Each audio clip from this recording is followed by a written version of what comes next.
Not every marriage ends with shouting and broken promises. Sometimes it ends quietly, in silence, in betrayal, and in regret. This is the story of Emily and Mark, a wife who longed for dreams her husband couldn't give, and the choices that led her down a path she could never return from. It's not a story of monsters or haunted houses, but of love, trust, and the cost of betrayal. This is Shattered Promises. Chapter 1. The Beginning. Emily was only 24 when she married Mark. He was steady, hardworking, and promised her the kind of life she dreamed of. During their honeymoon, she had sat on a beach in Florida, gazing at the stars, whispering, "One day we'll travel the world, right?" Mark kissed her forehead. "One day, Em. Just give me time," she believed him. At first, life was full of laughter. Cheap date nights, long drives, and whispered plans about the future. But reality crept in. Rent, bills, work stress. Mark's world narrowed to spreadsheets and deadlines. Emily's world shrank to waiting. Chapter 2. Fading Dreams. Years passed. Emily reminded him gently at first. "Remember when you said we'd go to Italy?" "Not now, Em. Maybe next year." "Remember you promised I could start my boutique?" "After the loan is paid, Em. Be patient." Patience turned into silence. The boutique never opened. The Italy trip never came. She stopped asking, but she never stopped dreaming. Mark didn't see the change in her eyes, the loneliness, the disappointment. He thought working hard was love. Emily thought being noticed was love. They were both wrong. Chapter 3. Daniel appeared at a charity gala Emily attended through a friend. He was confident, warm, and most importantly, he listened. When Emily mentioned her passion for fashion, Daniel's eyes lit up. "You should do it. Life's too short to put off dreams." It was the kind of encouragement she hadn't heard in years. One coffee turned into weekly lunches. His attention felt intoxicating. Soon boundaries blurred. By the time she realized she was in too deep, it was too late. She convinced herself it was love. In truth, it was an escape. Chapter 4. Discovery. Mark wasn't blind forever. One evening, as Emily showered, her phone lit up with a message. "Can't wait to see you again." "Tonight?" Mark's hands trembled as he read the thread. Photos, endearments, plans.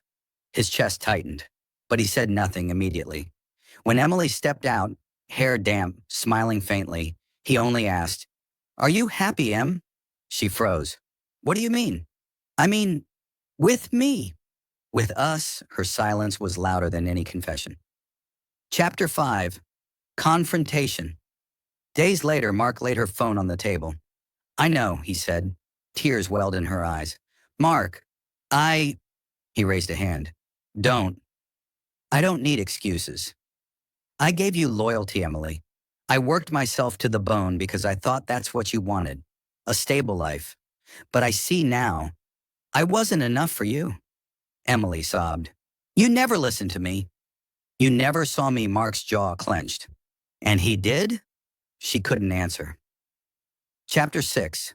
The Revenge. Mark didn't shout. He didn't break things. The quiet in his eyes was worse than anger. The next morning, divorce papers sat on the kitchen counter. Emily panicked. "You're leaving me. I already lost you, Emily." "This is just paperwork," she begged, pleaded, but Mark didn't waver. He walked away with dignity, and it cut her deeper than any insult could. Daniel, the man she thought would save her, didn't last. The thrill faded. He grew distant. By the time her marriage ended, he had already moved on. Chapter 7. The Empty Room. Emily moved into a small apartment. No Italy trips, no boutique, no husband, no Daniel. Just silence. She replayed every choice, every moment where she traded loyalty for attention. She thought revenge would come in screams, accusations, or punishment. Instead, Mark's revenge was simple. He lived without her. He rebuilt himself, traveling alone, reconnecting with old friends, finding peace. Social media showed him smiling in places she once begged to see, and Emily realized the cruelest revenge of all wasn't anger. It was showing her she had gambled everything and lost. Conclusion. Years later, Emily still thought about the promises she once believed in, but now she understood. Dreams aren't handed to you by others. They're built with patience, compromise, and faith. Mark had given her loyalty. She had traded it away. And in the end, her greatest punishment was living with the memory of what she destroyed with her own hands. Moral of the story: dreams are important, but so is loyalty. When we forget the value of trust and sacrifice in a relationship, we risk losing everything that truly matters. Sometimes chasing glitter makes us blind to the gold we already have. If you learned something from this story, don't forget to like, share, and subscribe for more powerful stories every week. And remember, sometimes the greatest lessons in life come from the choices we regret the most.